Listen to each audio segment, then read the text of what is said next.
Okay.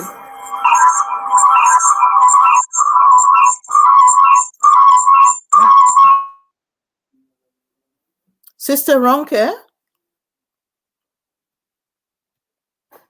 Hi. Hi. Okay. So we're happy to have you back. Please continue. Go ahead. Yeah, so I'm not sure where it got to before the live ended. What I was trying to say was that we basically trying to using education as a big means to encourage kind of people in the Black and minority ethnic community to know how to seek help, to spot signs of kind of mental health early, so that people aren't being kind of the first presentation isn't when they're in severe crisis, isn't when they're presenting to the criminal justice system. We know that people have worse outcomes if this is the case. That if that is the first time they are getting any help. So I believe education and teaching people how to advocate for themselves is a really big way in terms of how we can sort of start trying to level the playing field a little bit. And hopefully some of the work we're doing with BAM, so the Becoming a Man project, tries to pull together all of these. So not only helping young men, especially, even just hearing about the case of Seni Lewis is traumatic for me, even hearing it. And can you imagine being 13 and hearing that this is happening to people who look like you, and it's happening commonly to people who look like you? And even after the case of the murder of George Floyd, that was hugely traumatic, and because that was something that was, all over social media, so it impacted everybody. Can you hear me okay?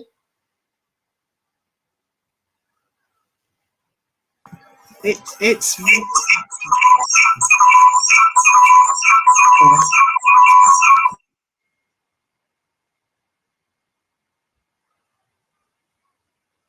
Okay, I'll continue. I think some people can hear me okay. So so even that's quite traumatic, and hopefully with the Becoming a Man project, it gives people, it gives these young men a way to find strategies to cope, resilience, and build kind of a shared space where they can talk about experiences that they're having within the community, and also teach their parents how to support them through this program, and hopefully so that they are well equipped as young men, because they are more likely, it's said, to face being stopped and searched by police, and having racial prejudices against them. So hopefully through Colourful Minds we are able to kind of teach people and kind of get them started at an earlier age in terms of that education about mental health, and how significant that can be in terms of what that means for them in achieving. Thank you. Thank you. So we have here some comments, reactions from the... sorry, we can't hear. We cannot hear.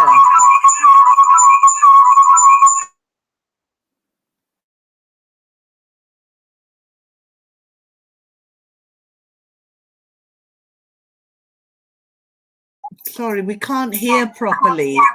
It's echoing. Can you hear?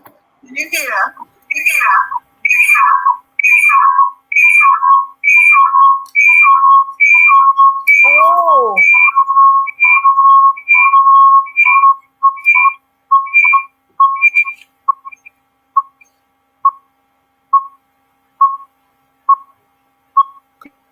Could you please mute your microphones? Are the microphones all muted?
So somehow there's technical problems. Can you hear me? But it's echoing.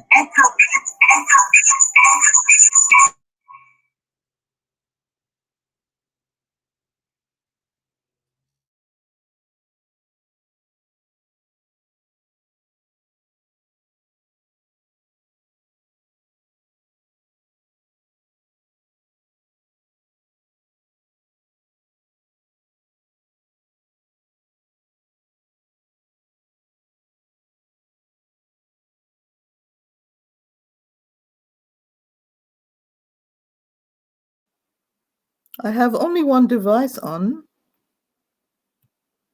Is it still echoing? No, it's fine now. It sounds fine now. Okay. Yeah, I think it's better here as well now. Okay. I don't know what the problem is, but it's again.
Shall we continue the questions?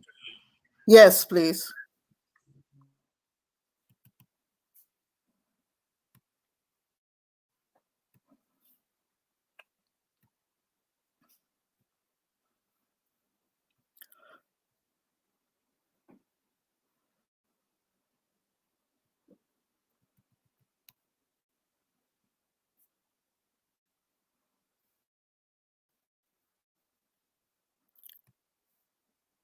So here we have a question saying that stigma in the Black community is a big problem and we have to continue to do more. At the moment, the Black communities are not doing enough to address the issue. Does anybody want to comment on that?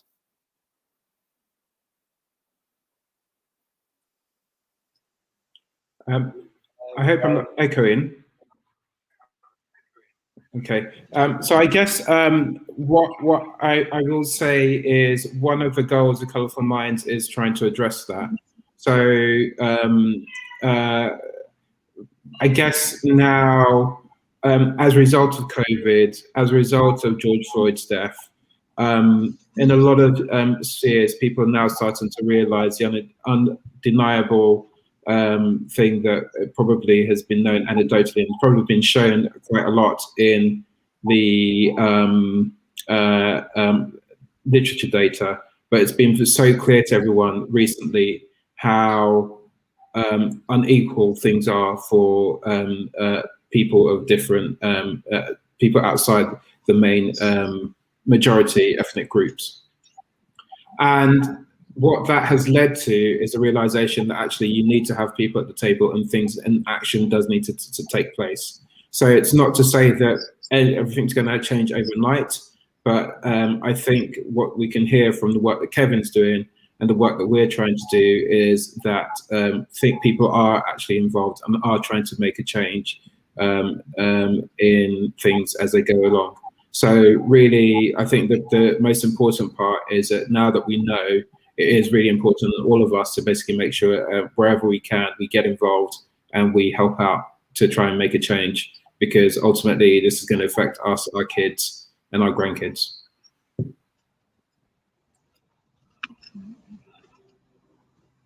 Yeah, I would just follow on from what Patrick was saying. It made me the question about stigma, and particularly like what Black people not doing enough, I think was the comment, and it made me think about the workforce in mental health and how like the people who are most powerful.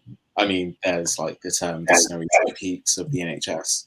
Like generally speaking, the people who are most powerful in the NHS are white and middle class, whereas say like all the nursing staff will be more Black, etc.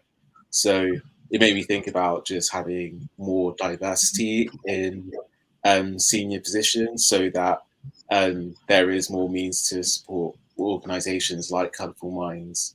They can like get bigger, get more investment, and there can be more research that's sort of like led by Black people.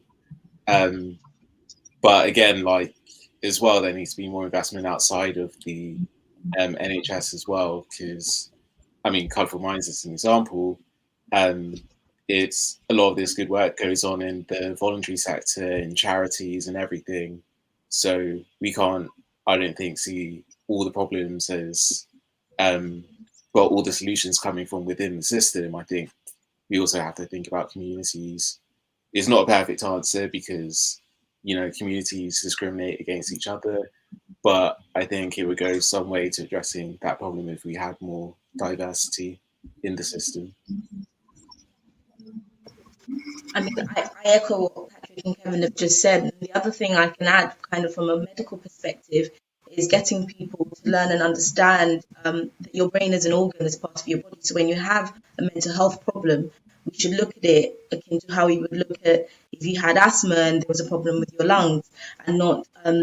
I think a lot of the stigma, some of it, we have to look at the roots of it, and some of it is steeped in kind of the cultural ideas that we have, religious ideas, and about how mental health starts, and not looking at it like it is something that's biological. It's not something that the person can help, and it's something that needs medical treatment, like you would go to a doctor if you had diabetes or asthma, and trying to get the word out there that this is how we should look at it. And you know, the people do need treatment. There is treatment. People can get better and recover from these things. Hopefully that will kind of break down some of the barriers that people have to seeking help, and the thoughts about mental health, and why they have negative connotations about talking about mental health and presenting with it as well. Thank you. Yeah, So, sorry, can I just point to yes, what go Ronke ahead. again, and just to add to that, as part of that is also basically getting us to talk amongst ourselves about mental health. So as Ronke said, you know, the far end of mental health is basically ending up in severe mental health crisis. But, you know, like with anything else, you know, if you start by training yourself well, with good habits and good health practices, hopefully those things won't come.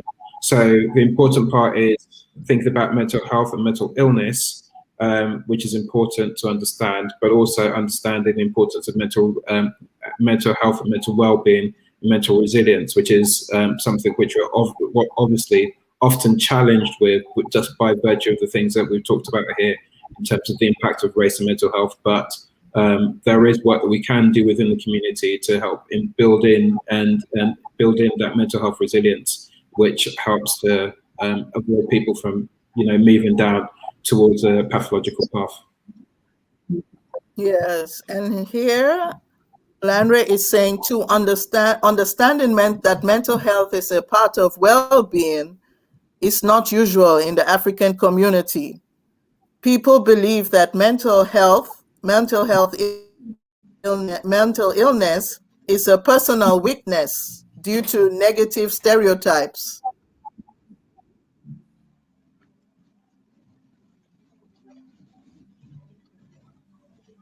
Yeah, I mean, I think we have to challenge where those beliefs kind of come from. So, for example, there'll be beliefs that come all the way back from slavery and colonialism, and we just, I think, have to be reflective over how we see ourselves, how we treat each other, Yeah, I would say as well that Black communities do a lot that's positive around mental health, because we're very good at having a social structure in place, having like a community raising your children. You know, where we do a lot of things right. That's just around supporting each other at the core of it, and most of us don't want our family members or our loved ones to be in institutions in the first place. And actually, I think that's a strength that we are so community oriented. Thank you.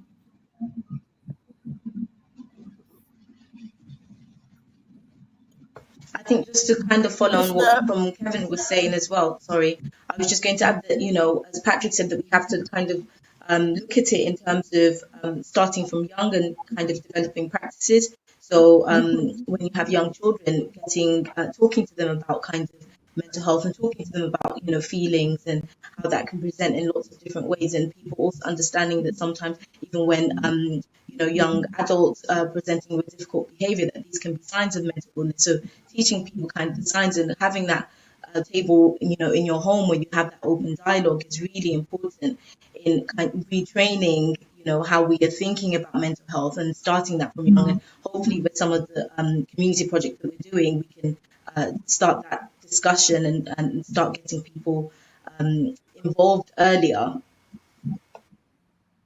yes. And here we have. Can I just say, you know, Go ahead. I was just going to echo what Ronke said, you know, that at home, you know, it's at home, a lot of the work has to be done at home, because at home is where your children spend majority of the time. But then it's also making sure that we, you know, it's our mindsets are right, because if you have, I never forget, we were in a community meeting once, and I don't know if Mom remembers, we were talking about having the first, a lot of the people there were like, oh, that will never happen, that will never happen. And I said, but why? And they were, you know, it's the way Black people, you know, the way they treat us and stuff like that. But if you speak life, if you show your children that no matter what, they can, but you lead by example. So you change your mindset when the way we treat them, the way we speak to them, having those conversations, hard conversations, which they may be, are the conversations that needs to be had right now, because you're sending your children out there, and it's a battlefield, because television will teach them, the world will teach them, prison will teach them, and if you're not doing what you're supposed to do, it's not, you know, it doesn't matter. But at the end of the day, we all have a responsibility to be able to, you know, to, whether it's your children, other people's children, you know, there's this old saying that it takes a village to raise, you know, a child. We need to kind of have that kind of mindset. Exactly. To say that, yes, if we're all working together, we can educate the next generation. And yes, you know, it's being Nigerian, you know, there is this whole, you know, thing about, yes, you're crazy, you're mad if you've got, you know, mental health issues, but it's also, we need to just have these conversations and change people's mindsets and go into communities and actually do the hard work, because it's not going to happen overnight and it's a long process, but we have to be willing and we have to put ourselves out there, knowing that there's going to be a lot of criticism. In fact, we're going to face working together and showing them to one another. You understand, within the Black community, because even within the Black community, we have so many problems within ourselves. That's you know, right. And we're talking about racism. I know that, you know, being Nigerians, the Igbos don't like the Yoruba don't like the Hausa. Then you have your little tribes, so we're not even one within our own country, talk less of within another race. And so we have to kind of break down those stereotypes. And whether you're Caribbean or you're African or what, we have to be one. And that is the way to be able to show that, okay, we're trying to face racism out there, but if we're not working together as one, it doesn't matter. Yeah. It really doesn't matter. Exactly. We can shout as much as we want to. If we do not work together as one, we've left ourselves completely open for the enemy to come in and break us down. So we need to now come together and say, it is divide and rule, and so we need to change our mindsets to say it doesn't matter whether this person is from Jamaica, this person is Guyanese or African or Ghanaian and stuff like that. There's the joke, it's the Nigerian jollof rice and the Ghanaian jollof rice. Well, it doesn't matter. It's food. We're going to eat it at the end of the day. At the end of the day, we are Africans. We are black. We are black. That's we realize. Cynthia has also a comment. She says that mental illness is always a very touchy topic. The belief is if you don't go to therapy or counseling or take medicine, you go to church or you go to the mosque, and you don't talk about your business to anybody. You keep on moving, and that is what is not getting us anywhere. Exactly. I thoroughly agree. But do you know what? I can remember when Seni first passed, when, this is in sort of 2010, it was very difficult for me to acknowledge that he had a mental health. It was his only episode, and I thought, oh my God, what are people going to think? But, after a while, it didn't matter what people think. I don't care. It doesn't matter. These things happen. Whether you've had a crisis or it's your only one or you've already had one, it doesn't matter. These things happen, and they can hit anybody. So people, and mental illness terminates. Yeah. And can I just say, we all have bouts of mental illness. It's by degree. If I'm feeling a bit low and I want to sleep, or that is an illness that affects me mentally. It's not just big crises. There are little crises, and I bet everybody during this COVID has had some incident of feeling low. I think the pandemic has brought it out in everyone in some way or another. And I think it's a stepping stone. I almost feel like life has been fast forwarded a little bit just to be able for us to have these conversations and for us to be able to start the healing process, because now that everyone is talking about it, we need to now work together, to be able to now get to the next step. Yeah. Thank you. Thank you so much. Go ahead. Did you want to say something?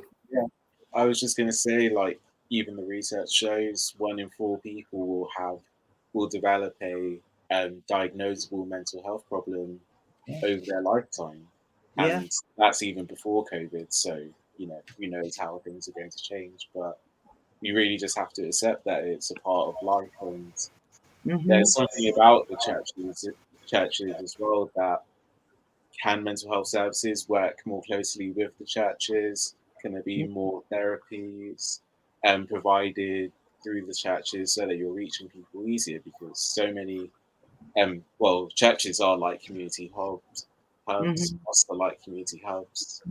They're easier ways to reach people, and if you're providing therapies through that, if you're providing support through that, then I think that would just make things a lot better than waiting until somebody gets worse and then treating them in hospital. Yeah. Yeah, I just want to echo that as well. I mean, I completely agree with what everybody has said.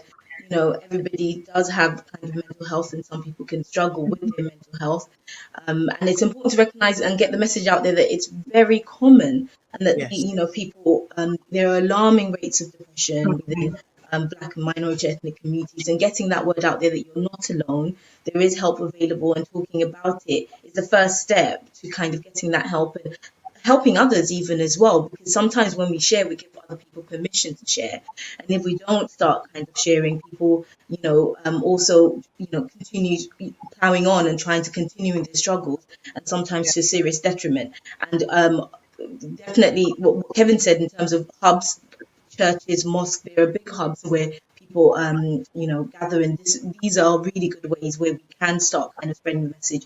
And some of the workshops we try to do is trying to get into kind of churches and, you know, give them, you know, access to that information and pathways, and kind of encouraging congregation how to seek help, you know, what mental health looks like, what good mental health looks like, what kind of things you can do to improve your own mental health and well-being as well. Yeah. Can I just add Yes. a point? Can I just add as well that Abu Mandela it's not just psychosis that Black people get. Like, I know psychosis is what is often talked about in terms of Black people, and it's overdiagnosed, but we do get anxiety, we do get depression, we do get all those, like, what Adji was saying, like the less like severe mental illnesses that still affect us, and those are things that we're actually under supported with, and I just think it's so important to recognize that. Very important. Isn't it also a case of being your brother's keeper? Because if I know that you you know, you're not, you know, okay, I'll use me and my son for instance. If we talk, it's about talking and about being vulnerable and be willing to share that there is an issue. And I feel maybe we all need to try and be our brother's keeper, you know, or our sister's keeper, and just talk more, because we don't talk. You know, it's a big thing. And this next generation, they want to talk about everything, whether it's sex, whether it's social, whatever it is. And I suppose our backgrounds are not necessarily that we should talk, but this is something that we, as an individual, everybody should have somebody that they're accountable to, somebody that they can run to talk to. And within our homes, within our businesses, within our organizations. And I'm not knocking what you're doing, but we can't put everything on the NHS. We can't put everything on our doctors. We can't put everything on, you know, community.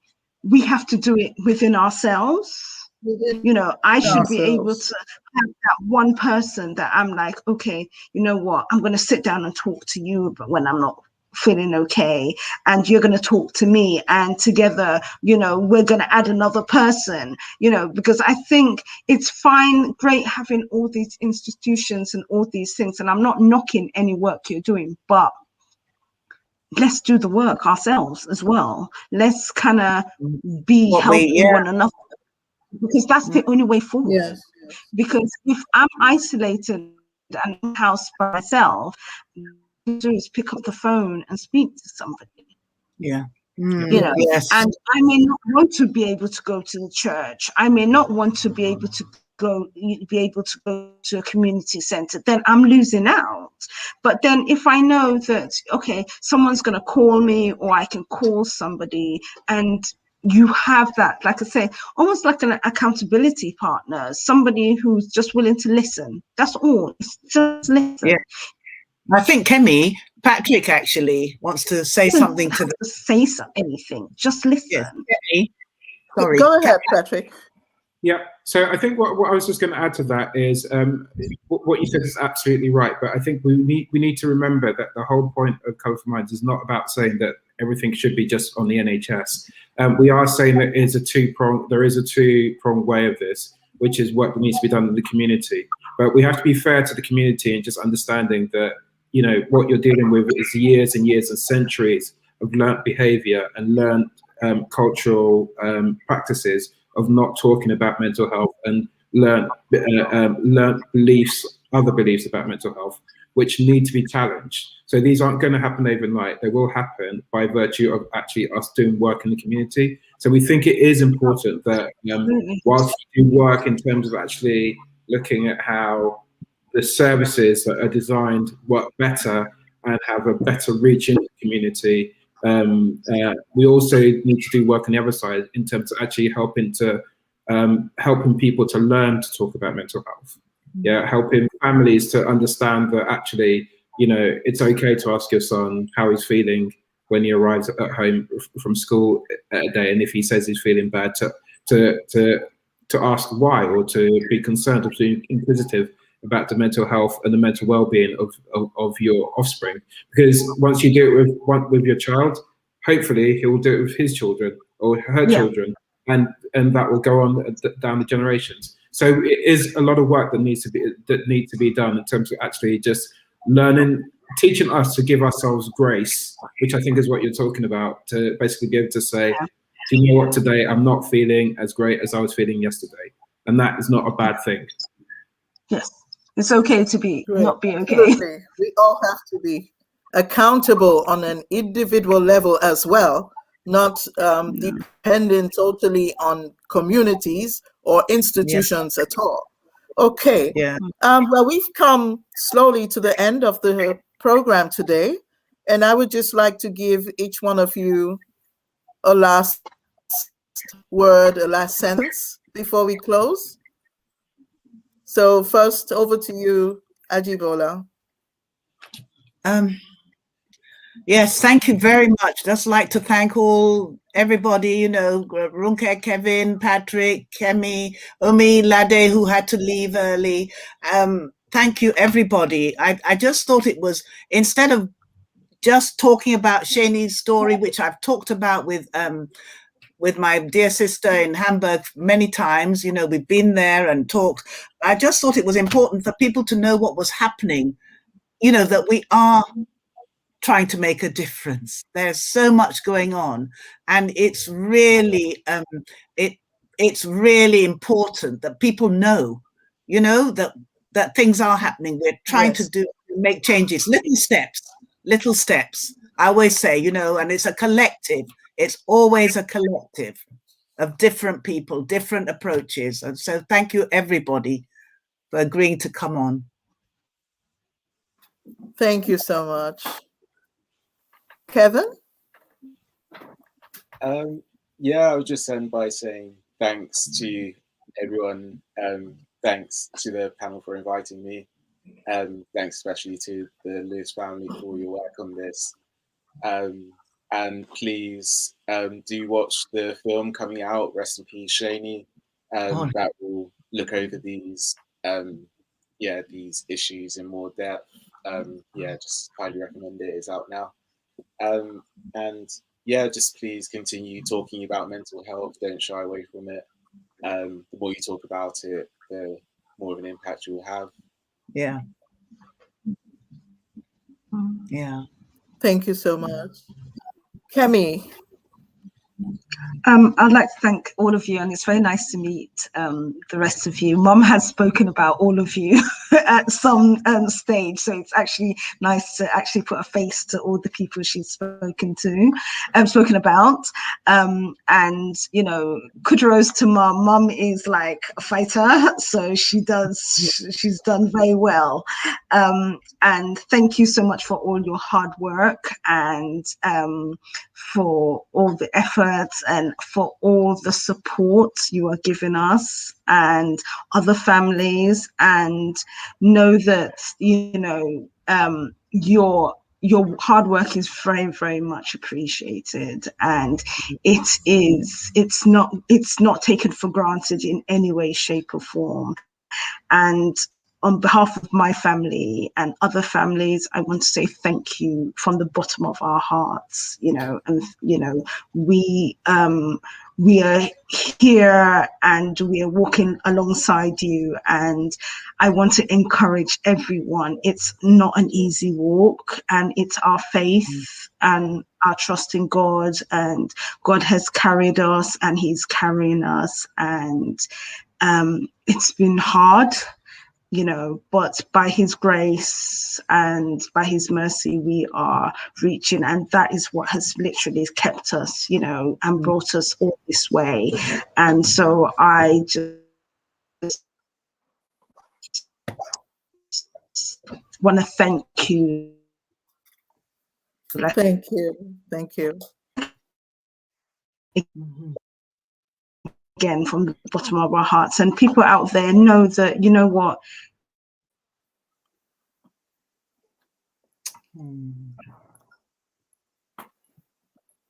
Sorry, you're stuck, Kemi. Hello? Kemi's frozen? Okay. Yes, I think so. Oh, are you back now? She's okay, back. she's Okay. yeah. Okay. Yeah, Ronke? So yeah, again, I want to thank you for having us on this platform. It's been really great to hear about all the amazing work, and I want to encourage everybody kind of continuing on the work they're doing. I can't imagine how actually you have, risen from such. Can you hear me okay? Yes. Can you hear me? Yeah. Yes. From something so difficult happening to you and turning it into something where you are helping so many people. So I want to encourage everybody in the work they're doing, Kevin. It just sounds amazing, and it gives me hope for the future as well. And like Kevin said, I want to encourage people to talk about mental health. Hopefully after this, if you have a conversation with your families, make it something that's commonplace. There is help available. If you don't kind of get the response you're hoping for the first time you knock at a door, whether it's a GP or anybody, just keep knocking and just keep trying, because there is help available. Yeah. Yes, thank you. Patrick? Yep. So, not surprising, I'm going to echo what everybody else has said before me.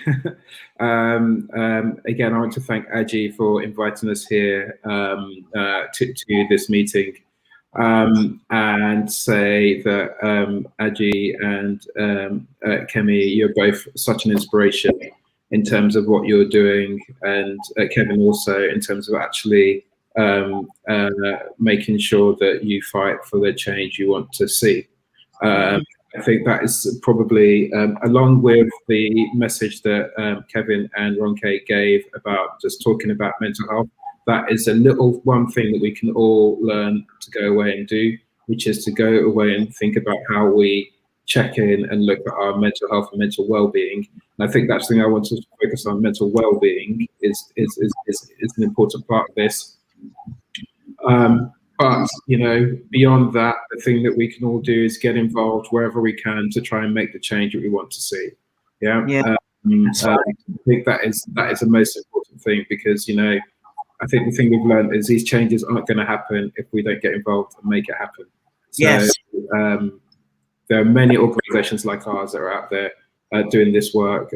Please, if you really want to get involved, speak to one of them, speak to us, and see how you can help to make a change, right, for a better future. Yes. Can I just quickly say something? Yes, go ahead. James Baldwin, said something. Not everything that is faced can be changed, but nothing can be changed until it's faced, and that is so true. Thank you. That's all I'd like to say. Thank you. Thank you, and that's a perfect word. We're coming to conclusion. I thank you all individually again so much for accepting the invitation to be a part of this panel, for hanging in there, staying there through all the technical and hitches which were there. And I think it's great that we see that we have a strong sense of what our Black community, what we as Africans need, and that no matter what, no matter how big or small, it's important that we continue to connect, that we continue to talk and dialogue on this vital issue of mental health. Yeah, and that we remember how important it is. We all need each other. We all need to continue working on this topic. And I thank you very much. Thank you. Thank you for inviting us. You're Thank you, welcome. everybody. Black Yes. mental health matters. Amen. Okay. Yes. Thank you. Okay.